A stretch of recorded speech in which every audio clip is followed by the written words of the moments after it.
அம்மா பேசுங்கம்மா. அம்மா ஆ இருக்கேன்ப்பா. அம்மா சாரிம்மா. எதுக்குமா நடந்தது எதையுமே என்கிட்ட சொல்லாம மறைச்சிட்டீங்க? என்னடா சொல்ற? என்னன்னு சொல்ற? சொந்தம் பந்தம் உறவுகள்னு இத்தனை வருஷம் கூட இருந்தவங்களே இன்னைக்கு ஒரு நேரம் கஷ்டம்னு வரப்ப யாரும் கூட நிக்கல. எங்க பிள்ளைய நாங்க ஒரு வார்த்தை சொல்லாம இதுவரை வளர்த்துட்டோம். ஆனா எங்க காது படையை எங்க பிள்ளைய பத்தி மத்தவங்க பேசும்போது என்ன வலிக்கும்னு தெரியுமாடா?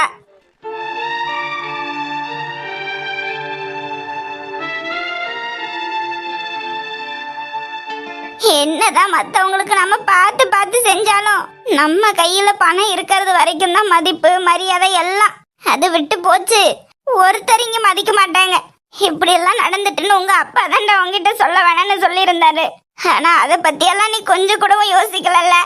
அந்த பிள்ளைக்கு அவங்க வீட்டுல கல்யாணம் ஏற்பாடு பண்றாங்கன்னதும் இங்க வந்தே தீர்வுன்னுலடா நிக்கிற. அப்படி நிக்கிறதுக்கு முன்ன உங்க அப்பாவை பத்தி கொஞ்சமாவது யோசிச்சு பாத்தியா விஜய்? அத்தனையும் இழந்துட்டு பரவாயில்ல என் பிள்ளை மறுபடியும் ஜெயிச்சு வந்துருவான்னு நம்பிக்கையோட இருக்காருடா அவரு. இதெல்லாமும் கூட என் பையனுக்கு தெரிஞ்சா இதெல்லாம் அவனாலதான் நடந்துட்டுன்னு நினைச்சு அவன் அங்க வருத்தப்பட்டுட்டு இருப்பான். அதனால அவன் காதுக்கு எந்த விஷயமும் போக கூடாதுன்னு சொல்லியிருக்காரு அவரு. இங்க பாரு விஜய், இப்ப நீ நிக்கிற பத்தியே விடாபடியா நான் இங்க இந்தியாவுக்கு வந்து அந்த பிள்ளை கல்யாணத்தை நிறுத்திய தீர்வேன்னு. இந்த விஷயம் எதுவும் உங்க அப்பாவுக்கு தெரியாது. தெரிஞ்ச மனுஷன் தாங்கிக்கவே மாட்டாரு. இல்ல உனக்கு உங்க அப்பா சொன்னது எதுவும் பெருசா தெரியலன்னு வச்சுக்கோயேன். நீ வா வந்து அந்த பிள்ளை கல்யாணத்தை தாராளமா நிறுத்து. ஆனா உங்க அப்பாக்கு எதையும் தெரியாம பாத்துக்க. தெரிஞ்ச அந்த மனுஷன் திரும்பவும் உன் மேல வச்ச நம்பிக்கை வீணா போச்சேன்னு சொல்லி தாங்கிக்க மாட்டாரு. அண்ணே மதி, இங்க பாரு அண்ணே, மத்தவங்க எல்லாம் எங்க காது படவே என்னென்னமோ பேசுறாங்க. அதெல்லாம் எங்களால கேட்டுக்கிட்டு இருக்க முடியலண்ணே. நீ என்னைக்கா இருந்தாலும் இவங்க வாயெல்லாம் மூடுறது மாதிரி ஜெயிச்சு நிக்க போறேன்னு நாங்க நினைச்சிட்டு இருக்கோண்ணே. உன்ன வேண்டான்னு நினைக்கிற யாரையுமே வேண்டான்னு நான் தூக்கி போட்டுட்டேனே. மதிமா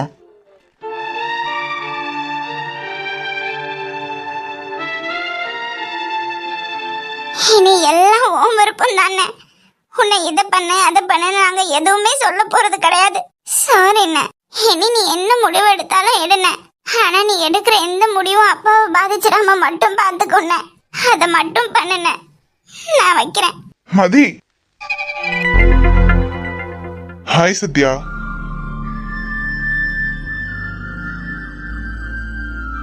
திரும்ப மாட்டீங்களா?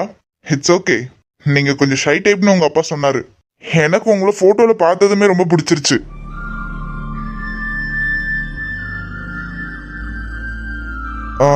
அதுவும் இல்லாம இப்ப நீங்க காலேஜ் செகண்ட் இயர் தானே படிச்சுட்டு இருக்கீங்க.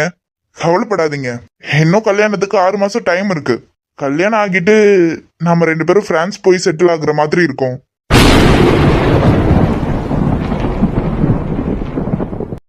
நீங்க உங்க ஸ்டடீஸ அங்க கூட தாராளமா கண்டினியூ பண்ணிக்கலாம்.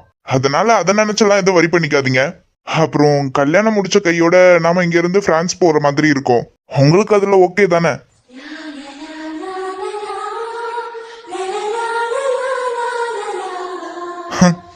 இவ்வளோ அமைதியான பொண்ணா இருக்கீங்க.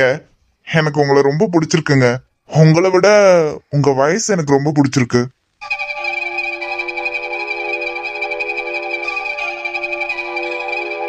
என்னோட போன் நம்பர் கொடுத்துட்டு போறேன், மறக்காம கால் பண்ணுங்க. உங்ககிட்ட நிறைய பேசணும்னு தோணுது. அப்புறம் சத்யா, உங்க வயசு ஒரு 20 இருக்குமா? ஏன் கேக்குறேன்னா, உங்க அப்பா என் வயசை பத்தி உங்ககிட்ட சொன்னாரா என்னன்னு தெரியல. எனக்கு ரொம்பலாம் வயசாகிட்டல, ஜஸ்ட் 32 தான்.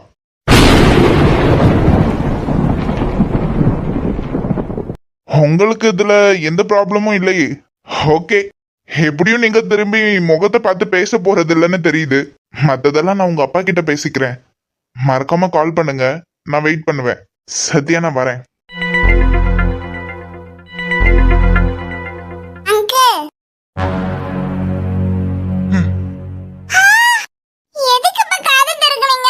அப்படி சொல்லக்கூடாது. அண்ணேன்னு கூப்பிடுங்க. இல்ல இல்ல, உங்க அக்காவை கல்யாணம் பண்ணிக்க போறேன்ல, மாமான்னு கூப்பிடுங்க. அங்கிள்லாம் சொல்லக்கூடாது. ஆமா. எதுக்கு அப்படி கூப்பிடணும்? இங்க பாருங்க, எங்க அக்காக்குலாம் இந்த கல்யாணத்துல விருப்பமே இல்ல. அப்படி உங்க அக்கா சொல்லவே இல்லையே. அத நான் சொல்றேன்ல. சின்ன பசங்கப்பா நீங்களா, இப்படியெல்லாம் மரியாதை இல்லாம பேசக்கூடாது. போங்க. அதான் நாங்களும் சொல்றோம். எங்க அக்கா சின்ன பொண்ணு. எங்க அப்பா ஒரு கிறுக்கு வந்தாலே. அந்த ஆளுக்கு மண்ணு குழம்பிட்டுன்னு நினைக்கிறேன். எங்க அக்காக்கு நீங்க வேணாமே. தயவு செய்து வேணாம்னு சொல்லிட்டு போயிருங்களா. உங்க அக்காவை எனக்கு பிடிச்சிருக்கு. உங்க அக்காவை நான் நல்லா பாத்துப்பேன். அப்படியெல்லாம் நீங்க ஒண்ணும் பாத்துக்க வேண்டாம். எங்க அக்காவை பாத்துக்கிறதுக்கு வேற ஆள் உண்டு. என்னது? நீங்க ஒண்ணும் பாத்துக்க வேண்டாம். எங்க அக்காவை பாத்துக்கிறதுக்கெல்லாம் வேற ஆள் இருக்காரு. வேற ஆள் இருக்காரா? யாருது? அது அது எங்க மாமா. சொந்தக்கார பையனா? சொந்தமா ஆக போறவரு. எங்க அக்காவை கல்யாணம் பண்ணிக்கிட்டு அவர் எனக்கு மாமா தானே. எங்க இருக்காம? அவன் இவன்லாம் சொல்லாதீங்க. அவர் ஒன்றும் சாதாரண ஆளெல்லாம் இல்ல. அவர் இப்போ ஃபாரின்ல வேலை பார்க்கறாரு. சரி இருக்கட்டும். உங்க அப்பா உங்க அக்காவை எனக்கு தானே கல்யாணம் பண்ணி தர சம்மதிச்சிருக்காரு. அதான் சொல்றேன்ல, அவர் ஒரு கிறுக்கு வந்த ஆளு. எங்க அப்பா சொல்றதெல்லாம் கேட்காதீங்க அண்ணா. ஏன்னா எங்க அக்காவுக்கும் இந்த கல்யாணத்துல விருப்பம் இல்ல. எங்க அக்காவும் நான் கொஞ்ச நேரத்துக்கு முன்ன சொன்னல, அவரு தான் லவ் பண்ணா. ரெண்டு பேருக்கு சண்டை வந்துட்டு அவ்வளவுதான். நீங்க இடையில வராதீங்க அண்ணா. சின்ன பசங்க. உங்க அப்பா இதெல்லாம் என்கிட்ட ஏற்கனவே சொல்லிட்டாரு. நீங்க ஏதாவது புதுசா சொல்ல வரீங்களான்னு பார்த்தேன். பரவாயில்ல, உங்க அக்காவை நான் நல்லா பாத்துக்கிறேன்னு. உங்க அக்காவை நான் தான் கல்யாணம் பண்ணிக்க போறேன். இனி கண்டவங்களெல்லாம் மாமான்னு எல்லாம் சொல்லக்கூடாது. அவர் ஒண்ணும் கண்டவர் இல்ல, நீங்க தான் கண்டவங்க. ஏன் புரிஞ்சுக்க மாட்டீங்க? சொல்றேன்ல, உங்க அக்காவை நான் நல்லா பாத்துக்கிறேன். கல்யாணம் முடிஞ்சதும் உங்க அக்காவை கூட்டிக்கிட்டு நானும் ஃபாரின் போயிடுவேன். போவீங்க போவீங்க. போவாராமல்ல, அதெல்லாம் போக முடியாது. இது மட்டும் எங்க மாமாக்கு தெரிஞ்சது. யாருக்கு தெரிஞ்சாலும் என்ன ஒன்னும் பண்ண முடியாது. சின்ன பசங்க, நீங்க இத பத்தி எல்லாம் பேசக்கூடாது. போங்க. யாரா இவன்? வீங்கி போன பன்னு மாதிரி இருந்துகிட்டு இவனுக்கு எங்க அக்காவை கல்யாணம் பண்ணி தர போறாங்களா? அவளை பாக்கே எனக்கு எரிச்சலா வருது. இதுல முறை விட்டு மாமான்னு வர கூப்பிடணுமா? ஐயோ மாமா, மாமான்னு கூப்பிட சொல்றேன்டா. அவன் என்ன யாரு கூப்பிடுவா இவனை? நீ கூப்பிடுவியா? ஆஹா, காது திருக்கிட்டேன்டா. ச்சே, மைதாமாவே போ போ. இந்த கல்யாணம் எப்படி நடக்குதுன்னு நாங்க பாக்குறோம். மாமா வாமல்ல ஓமா. சை. ஓகே, நான் பொண்ணுகிட்ட பேசினேன். அவங்க தான் பதில் பேசுறதுக்கு தயக்கப்படுறாங்க. எல்லாம் போக போக சரியாகிடும்னு நினைக்கிறேன். எனக்கு உங்க பொண்ணு ரொம்ப பிடிச்சிருக்கு. ரொம்ப சந்தோஷம். எனக்குமே ரொம்ப சந்தோஷம். சொந்தத்திலே பொண்ணு கிடைக்கிறதுன்றது நல்ல விஷயம் தானே. மத்தபடி மத்த ஃபார்மாலிட்டிஸ் எல்லாம் நான் அம்மா அப்பா கிட்ட சொல்றேன். அவங்க வந்து பேசிப்பாங்க. சரிங்க. அப்போ நான் கிளம்புறேன். சரிங்க. அண்ணா. என்னப்பா? ஏன்ன சத்தியமால உனக்கு ஏதாவது கோவம் இருக்கா? என்னடா? இல்ல, தெரியாம தான் கேக்குறேன். சத்தியமால உனக்கு ஏதாவது கோவம் இருக்கா? ஏன் பிள்ளடா அது? வேற பின்ன எதுக்கு அசிங்கமா இதெல்லாம்? அசிங்கமாவா? அசிங்கமான புரியல. இங்க என்ன அப்படி அசிங்கமா நடந்துருச்சு? என்னென்ன பேசிட்டு இருக்க? இப்ப அவளுக்கு என்ன கல்யாணம் பண்ற வயசா? யாரோ ஒருத்தனை திடுதிப்புன்னு கூட்டிட்டு வந்து நிப்பாட்டிக்கிட்டு அந்த ஆளு நம்ம பிள்ளைக்கு கட்டி வைக்க போறேங்கிற. வீட்டுல உள்ள யாருக்கிட்டையாவது ஒரு வார்த்தை கேட்டியா? என்ன கேட்கணும்? என்ன கேட்கணுமா? எனக்கே வயசு 30 ஆகுது. இப்ப வந்துட்டு போன ஆளுக்கு எனக்கும் கூட வயசு 32ன்னு அந்த ஆளே சொல்றாரு. ஆனா ஆளை பார்த்து 32 வயசு மாதிரிலாம் தெரியல. உண்மையே சொல்றேன், இந்த பேச்சு இதோட நிப்பாட்டிக்கிட்டேன்னா நல்லது. நிப்பாட்டணுமா? எதுக்கு கத்துற? இப்ப அவளுக்கு கல்யாணத்துக்கெல்லாம் என்ன அவசரம்? என்ன அவசரமா? ஏன் ஊர் முழுக்க கேவலப்பட்ட கதைலாம் உனக்கு தெரியாதா? என்ன கேவலப்பட்ட கதை? ஏன் ஊர் உலகத்துல யாருக்கும் நடக்காதது அவளுக்கு நடந்துருச்சு? அதுக்குன்னு அந்த பிள்ளைய இப்ப எங்கேயாவது பிடிச்சு தள்ளணும்னு என்ன எழுதிருக்கு? அந்த ஆளு பேச்சும் ஒன்னும் சரியா இருக்க மாதிரி எனக்கு தெரியல. என்னடா இப்ப கத்தாதானே? இந்த கல்யாணம் நடக்காதுன்னு நீயே உங்க வீட்டுல சொல்லிரு. வேற பின்ன நான் ஏதாவது தலையிட்டேன்னா அப்புறம் நல்லா இருக்காது. நல்லா இருக்காதா? ஏண்டா அந்த பையனுக்கு என்ன குறைச்சலு? வயசு தானே கொஞ்சம் கூட. மத்தபடி நல்ல பையன், கை நிறைய சம்பாதிக்கிறான். கல்யாணம் முடிஞ்ச கையோட பிள்ளைய வெளிநாட்டுக்கு கூட்டிட்டு போயிருவானா? அதெல்லாம் பிள்ளைய நல்லா பாத்துப்பான். விசாரிச்சு தானே கொடுக்கறது. சொந்தக்கார பையன் வேற இல்ல. நீங்க அவங்க வேலையை பார்த்துக்கிட்டு சும்மா இருங்க. அது என் பிள்ளை. என் பிள்ளைக்கு என்ன பண்ணணும்னு எனக்கு தெரியும். ஓ, அப்ப இந்த கல்யாணத்தை நீ நடத்தியே தான் தீர்வ, அப்படிதானே? ஆமா. அந்த பொறுக்கி பையனை விட இந்த மாப்பிள்ளை எவ்வளவுக்கோ மேலு. அந்த பையனை நான் இழுக்கவே இல்லையே. இவளுக்கு எதுக்கு இப்ப கல்யாணம் தான் நான் கேட்டேன். இங்க பாருண்ண, இது வரைக்கும் உன்னை எதிர்த்து ஒரு வார்த்தை நாங்க பேசினது கிடையாது. ஆனா சொல்றேன், நீ அந்த பையன் வீட்டுல பேசி இந்த பேச்சை இதோட நிப்பாட்டிரு. அதே நேரம் உனக்கு பிள்ளைய வளர்க்கறதுக்கு கஷ்டமா இருந்தாலும் சொல்லிரு, நாங்க பாத்துக்கிறோம். சும்மா தேவையில்லாம கண்ட ஆளெல்லாம் வீட்டுக்குள்ள விட்டுக்கிட்டு. அந்த பிள்ளைக்கு என்ன வயசாகுது? அந்த பிள்ளையோட இந்த ஆளு நின்னு பேசுறத பார்க்கும் போதே கோபமா வருது. பொல்லு கடிச்சிட்டு பேசிட்டு இருக்கேன். எல்லா விஷயமும் தெரிஞ்ச அந்த பிள்ளைய அந்த மாப்பிள்ள கட்ட வரையில நிக்கிறதே பெரிய விஷயம். ஊர் அவ்வளவும் தெரியற மாதிரி இந்த பிள்ளை பேரை ஒருத்தவங்க கேவலப்படுத்திட்டு போனதெல்லாம் உனக்கு தெரியாதா? யார் வருவா சொல்லு? யாரும் வர வேண்டாம். எதுக்கு வரணும் சொல்லு? அப்படி கல்யாணமே நடக்கலனால இந்த பிள்ளை கடைசி வரைக்கும் இங்கே இருந்துட்டு போட்டோம். உன்னால பாத்துக்க முடியலையா? நாங்க பாத்துக்கிறோம்.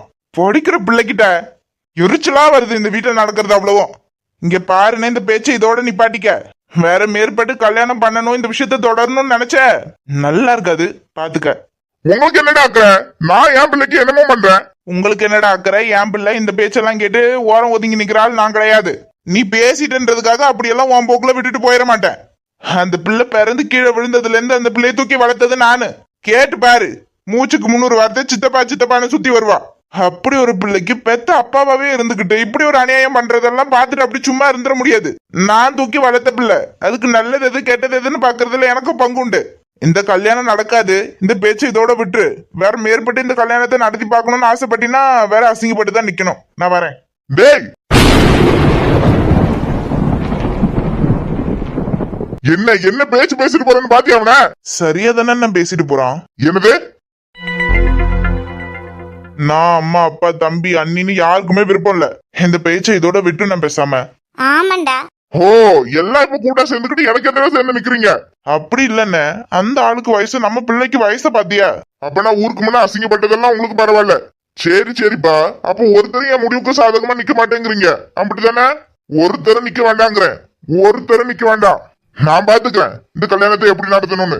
அண்ணே, எதுக்கு இவன் இப்படி புத்தி கெட்டு போய் அலையறான்னு தெரியலையே.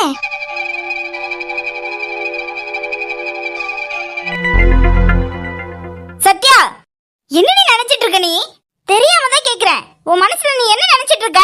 உன்னதான் கேக்குறேன். இப்படி பதில் பேசாம இருக்கிறதுனால நீ ரொம்ப பெரிய அறிவாளின்னு நினைச்சுக்காத. சரியான முட்டாள். முட்டாள் சத்யா நீ. உங்க அப்பா தான் கொஞ்சம் கூட அறிவு இல்லாம என்னென்னமோ பண்றாருனா நீயும் அதெல்லாம் பதுக்கிட்டு ஆஞ்சரி என்னமோ பண்ணுங்க, நான் அதுக்கெல்லாம் தலையாட்டேன்னு உட்கார்ந்துருக்க மாதிரி இருக்கு. வாயை திறந்து பேசி தொலையேன். உங்க அப்பா கொண்டு வந்து நிறுத்திருக்காரே ஒரு மாப்பிள, அந்த ஆளுக்கு வயசு என்னன்னு தெரியுமா? ஏண்டி இப்படி இருக்க? உங்க அப்பா கிட்ட வாய் திறந்து எனக்கு பிடிக்கல, எனக்கு சம்மதம் இல்லைன்னு சொல்லி தொலையேன். எனக்கு நினைச்சாவே எரிச்சலா வருது. எப்படி இதெல்லாம் நீ இப்படி கேட்டுக்கிட்டு சும்மா உட்கார்ந்துருக்க? அதுவும் அந்த ஆளு பாக்குறதும் பேசுறதும் அந்த ஆளு தோரணையும் சை. இங்க பாரு, இப்படி நீ பேசாம உட்கார்ந்துருக்கிறதுனால யாருக்கும் எந்த இழப்பும் கிடையாது, உன்னை தவிர.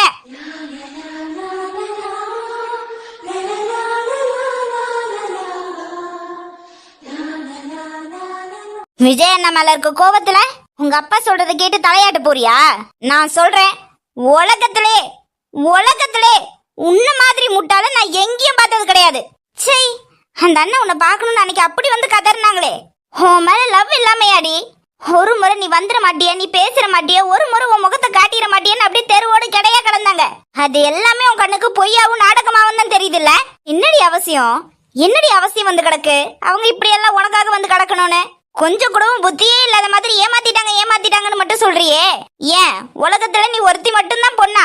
ச்சே, உனக்குலாம் எவ்வளவு சொன்னாலும் புரியாதுல்ல. நீ கடைசியா அவங்கள பார்க்க போகலனாலுமே அவன் கொஞ்சம் கூட உன் கோவம் வரல உங்களுக்கு. வேணா சத்யா, என்னவோ அவசரப்பட்டு கிறுக்கு மாதிரி எதுவும் முடிவெடுத்து தொலையாத. வாழ்க்கையை தொலைச்சிருவடி நீ இப்படி பண்றதுக்கு எல்லாம இன்னொரு பையனா இருந்தா எப்பவோ போனா போடின்னு தூக்கி போட்டுட்டு போயிருப்பான். ஆனா விஜய் அண்ணா மாதிரி எல்லாம் ஒரு ஆள் உனக்கு கிடைக்க மாட்டாங்க சத்யா. பேசி தொலையாட்டி வாய தருது. சி, என்ன பொண்ணு நீ எல்லாம்? எரிச்சலா வருது. இதுக்கு மேற்பட்டு நான் இப்படியே தான் இருப்பேன்னு வச்சுக்கேன். எவனையாவது தலையில கட்டி வைப்பாங்க. இரு, நிம்மதியா இரு. ஆனா எனக்காவது ஒரு நாள் உண்மை தெரியும்ல, அன்னைக்கு இந்த மூஞ்சை எங்க கொண்டு போய் வச்சுக்கிறேன் நான் பாக்குறேன். அதுக்கப்புறம் நீ தேடுனா இல்ல கொத்தி கதறினாலும் அவங்க உனக்கு கிடைக்க மாட்டாங்க. உங்க அப்பாக்கு என்ன, அவரை அசிங்கப்பட்டதுக்கு பூசி மொழுவுறதுக்கு உன்னை எங்கேயாவது யார் தலையாவது கட்டி வச்சா போதுன்னு அவரு நிக்கிறாரு. சே, உன்கிட்ட எல்லாம் கத்தி எனக்கு ஆவி போனதுதான் மிச்சம். எப்படியும் போய் தொலை.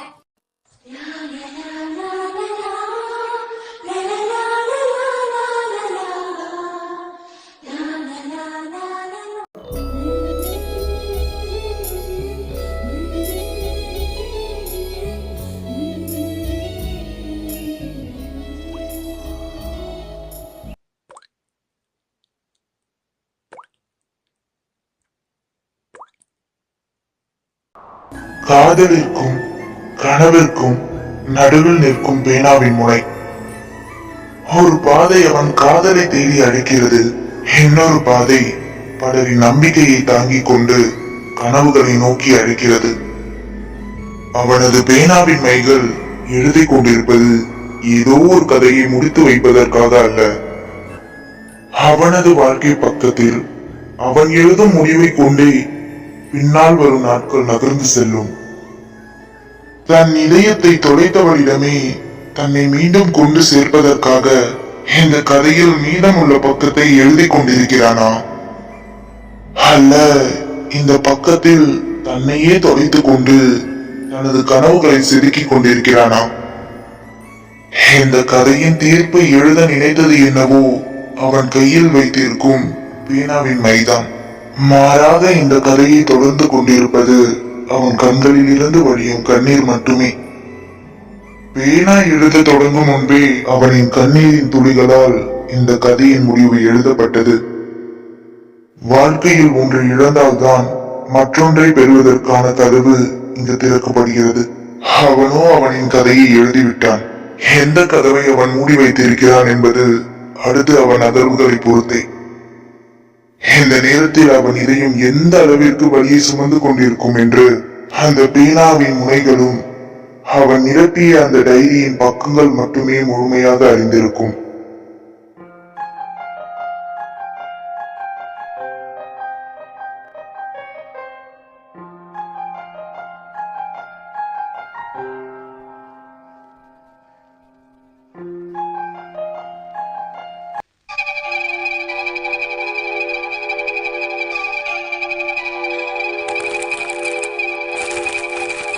ஓகே ஓகே அங்கிள், வா விஜய், உனக்காக தான் வெயிட் பண்ணிட்டு இருந்தேன். என்ன, அந்த கதையை எழுதி முடிச்சிட்டியா? என்ன பண்ண போறேன்னு முடிவு எடுத்துட்டியா? Very good. எப்படி, ஃப்ளைட் டிக்கெட்டுக்கு வேலை இருக்குமா? இல்ல அங்கிள், நான் இந்தியா போகல. நான் அக்ரிமெண்ட் பேப்பர்ல சைன் போடுறேன். உண்மையாவா? ஆமா, நான் போகல, நான் சைன் போடுறேன் அங்கிள். Very good. இததான் எதிர்பார்த்தேன். நாளையில இருந்து ஆபீஸ் வரேன் அங்கிள். கண்டிப்பா. இனி உன்னை பாத்துக்க வேண்டியது என் பொறுப்பு. ரொம்பவே சரியான முடிவு எடுத்திருக்க. நான் கூட நீ ஏதாவது தப்பான முடிவு எடுத்திருப்பியோன்னு யோசிச்சுட்டே இருந்தேன்.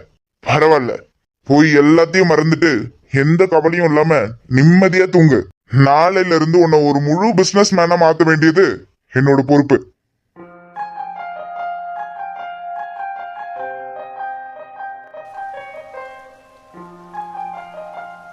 எந்த சூழ்நிலையிலையும் நான் இந்தியாவுக்கு மட்டும் திரும்ப போயிடக்கூடாது.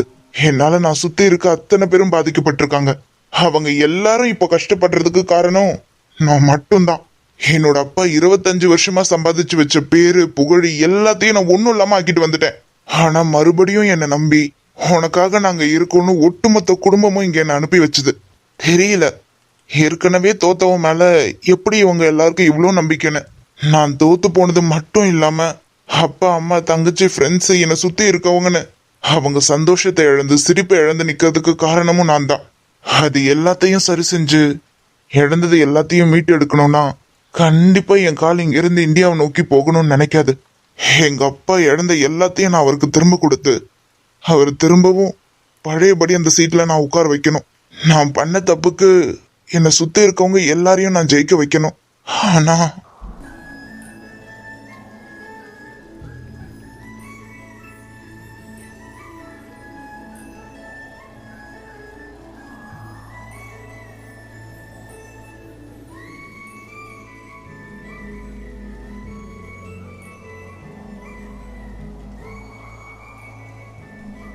என்ன மன்னிச்சிருடி. தோத்து போயிடுவணும்னு பயமா இருக்குடி. உன் விஷயத்துல எங்க நான் தோத்து போயிடுவணும்னு பயமா இருக்குடி. என்னால உன் கூட சேர்ந்து இருக்க முடியல. நீ இல்லாமலும் உன்னை விட்டுட்டு என்னால வாழ முடியல. ஏண்டி ஏண்டி இப்படி என்ன கொல்ற? என்ன புரிஞ்சுக்காம நீ உன் லைஃப்ல ரொம்ப பெரிய தப்பு பண்ணிட்டு சத்யா. ஹேய், என்னை தவிர வேற எவனும் உன்னை புரிஞ்சுக்க மாட்டான்டி. அது ஏண்டி உனக்கு புரிய மாட்டேங்குது? நான் வேணான்னு முடிவெடுத்துட்டல. ஆனா நான் நம்புறேன் இந்த கல்யாணம் நடக்காதுன்னு. ஏன்னா நான் உன்னை எந்த அளவுக்கு லவ் பண்றேன்னு உன்னை தவிர சுத்தி இருக்க உயிர் இல்லாத பொருளுக்கு கூட தெரியும் நான் உன்னை எந்த அளவுக்கு லவ் பண்றேன்னு. ஆனா அது உனக்கு தெரியல பாத்தியா? அதாண்டி வலிக்குது. உங்க அப்பா பேச்ச கேட்டு இன்னைக்கு நானே வேணான்னு என்ன தூக்கி போடுறதுக்கு முடிவு பண்ணிட்டேன்ல. எந்த கல்யாணம் நடக்காதுன்னு நான் நம்புறேன். ஒருவேளை அதையும் மீறி நடந்துருச்சுன்னு வச்சுக்கோயேன், தோத்து போனது நான் இல்லடி. ஏன்னா உன்னை தாண்டி என்னால வேற ஒரு பொண்ணெல்லாம் யோசிச்சு கூட பார்க்க முடியாது. ஆனா அவசரப்பட்டு இன்னைக்கு நீ உங்க அப்பா சொல்றதை கேட்டனா கண்டிப்பா வருத்தப்படுவேன் சத்யா. இனி நான் உன் மேல எவ்வளவு லவ் வச்சிருக்கேன்னு என் நெஞ்சு கிழிச்சுதான் காட்டணும். நெஞ்சு கிழிச்சுதான் காட்டணும். என்னால நினைச்சு கூட பார்க்க முடியலடி உன் பக்கத்துல இன்னொருத்தன் நிக்கிறத. எப்படி எப்படிடி ஒத்துக்கிட்ட? எப்பவும் உன்னை நான் என் கைக்குள்ளே வச்சிருக்கணும்னு நினைச்சேன்டி. போச்சு போச்சு, எல்லாம் அவ்வளவுதான் இல்ல. ஆனா ஒண்ணு சொல்றேன், இந்த கல்யாணம் நடக்காதுன்னு நான் நம்புறேன். என் சத்யா கண்டிப்பா அதுக்கெல்லாம் ஒத்துக்க மாட்டேன்னு நான் நம்புறேன். நான் உன் மேல வச்ச லவ் உண்மை. நீ எனக்கு கிடைக்கணும்னு இருந்தா கண்டிப்பா நீ என் கைக்கு வந்து சேருவ. ஒருவேளை இல்ல, நான் திரும்ப இந்தியாக்குள்ள வரும்போது நீ நீ மட்டும் தப்பான ஒரு முடிவு எடுத்திருந்தனா சத்தியமா உன்னை தேடி வந்தெல்லாம் தொந்தரவெல்லாம் பண்ண மாட்டேன்டி. ஒருவேளை அப்படியே ஆகியிருந்ததுன்னா நீ எங்க இருந்தாலும் சந்தோஷமா இருக்கணும்டி. உன் பார்வைக்கு நான் கெட்டவனாவே இருந்துட்டு போறேன். ஆனா என்னை பத்தின உண்மை மட்டும் உனக்கு என்னைக்கு தெரிய வந்துடக்கூடாது. அவ்வளவுதான் இல்ல. சின்ன வயசுல இருந்து எனக்கு உன்னை அவ்வளவு பிடிக்கும்டி.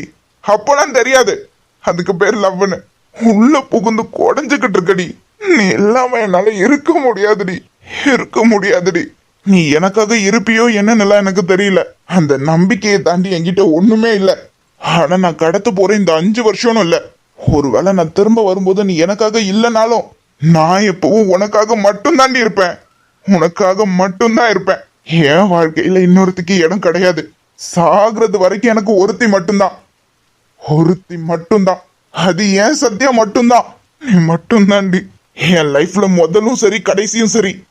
ஒருத்தி பேர் இருக்குன்னா அது சத்யா மட்டும்தான். கனவே உனை வந்து சேர நான் இங்க வரம் ஒன்று கேட்டு என் மரணம் நெருங்கிடும் போதும் உன் நினைவில் வாழ்ந்திடுவேன். தீராத துயரத்தில் நானும் காற்றோடன் கிடந்தாய் நீயும் நீங்காத நினைவொளியான அன்பே. மறு ஜன்மம் இருந்தால் கூட உயிரே உன் கரம் பிடிப்பேன. உன் கால் தடம் நான் தொடர்வேன் அன்பே.